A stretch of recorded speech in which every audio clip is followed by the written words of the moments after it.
You know, I kinda hate the skin on the new Viggen. Let's change that. Perfect. The last time I made a video on any of the Viggen family, it was actually quite a blast to make, as it was right when the JA37D came out. This one went the exact opposite. I'm sorry, Sweden players, if you're gonna come out of the woodwork like the British people did when I trashed the Tornado GR1, be my guest. But overall, the AJS37 is so terrible. You can't even call it good close air support either though, because it just gets 4 Mavericks, and when you take those 4 Mavericks, you sacrifice literally every other tool the plane gets. I mean, this thing is the same battle rating as the mid-27K for crying out loud. Like seriously, I expect this thing to go down in battle rating fast. If it doesn't, I mean, it's gonna be basically unplayable.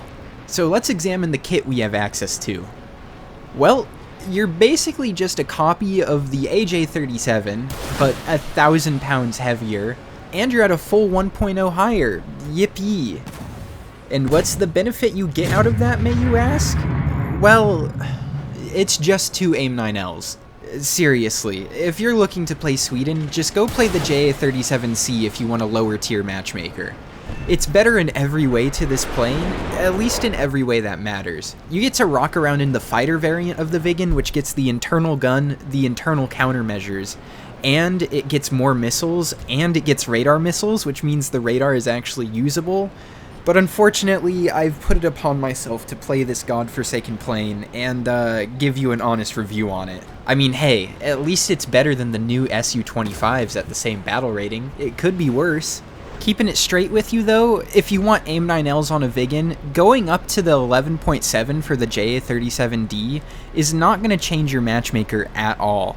They both fight in the 12.0 matchmaker every single game anyway, so you might as well play the best one out there. But hey, let's say you're absolutely dead set on playing this Viggen. I don't know why you would be. What can you do in it? Well, the number one way I get kills is just finding people who are not in the slightest paying attention and trying to get some cheeky AIM-9L shots in. It may be power crept by the Python 3 now, but it's still one of the best infrared missiles in the game, purely based off of range. A lot of times, the main people that I look for are people in side aspect that are somewhat flying towards me.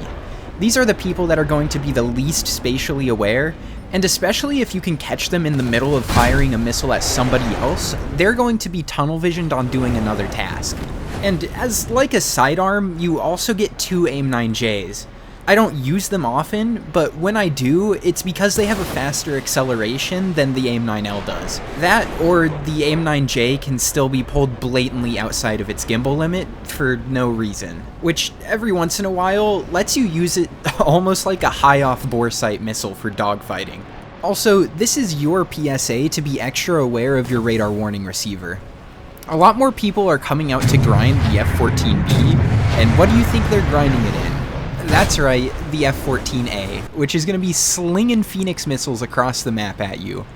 Or they're stock grinding their F-14B with the Phoenix as well.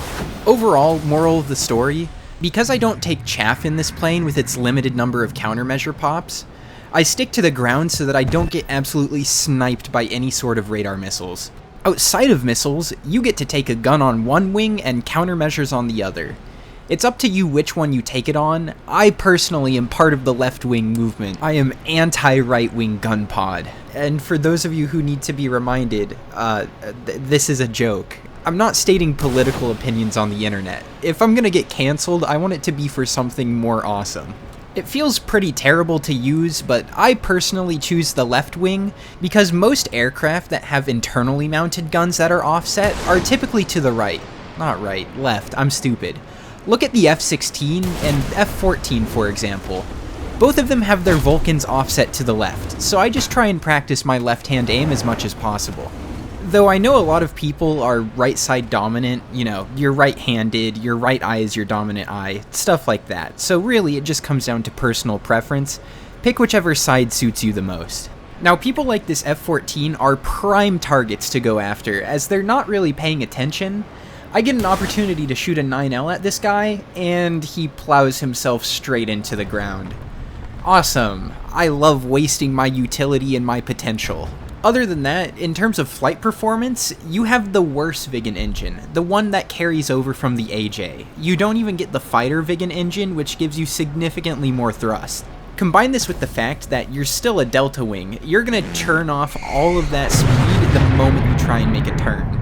Granted, being a delta canard, you do hold some of your high speed energy, but the moment you hit medium speeds, boom, you're just a brick in the air.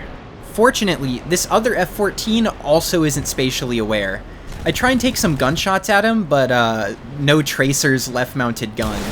So I just go for an AIM-9J shot where I pull it way off of its bore sight. The AIM-9J usually sucks, but in these rare, like 1% of scenarios, it's actually a pretty fun missile to use. Now, if you remember earlier in the video, I said I don't take chaff in this thing because of how few countermeasure pops it gets. That means every single radar missile fired at you, you're gonna have to either roll out of the way, which is not consistent at all, or drag it directly into the ground. I was able to dodge this time, but there's so many people left on the enemy team, and basically nobody left on my team. Just that one F-14 that's about to die here real soon. I don't think I'm gonna be able to fight the entire enemy team by myself. Case in point, I died to an unspotted F-4. One point that I will give to the Viggen, and this just goes to the whole family of aircraft overall, is that they're pretty quick on the deck. Their speed is high enough that you can usually run away from most people, and with the above Mach energy retention, you're able to weave in and out of fights pretty quickly. And a quick history lesson with Ethan. The engine inside of the Viggen is a modified airliner engine that they basically just slapped an afterburner on and said, "Go get 'em, Tiger." This is one of the reasons in real life the engine just absolutely loved to stall out, and you may have seen it in other places like DCS. But in War Thunder, fortunately, we don't have to deal with inconsistencies like compressor stalls, so you can pull as much AOA as you want, the engine will not go out on you. Just keep in mind in the AJS Viggen, you basically have the worst of every world when it comes to Viggen flight performance. I really don't see how this is an 11.3 plane. It could easily go down to 11.0 and maybe 10.7, but that's debatable considering it gets AIM-9Ls. That's all for this video. Remember to subscribe if you haven't already, as it really helps out the channel, and I'll see you guys next time. Bye-bye.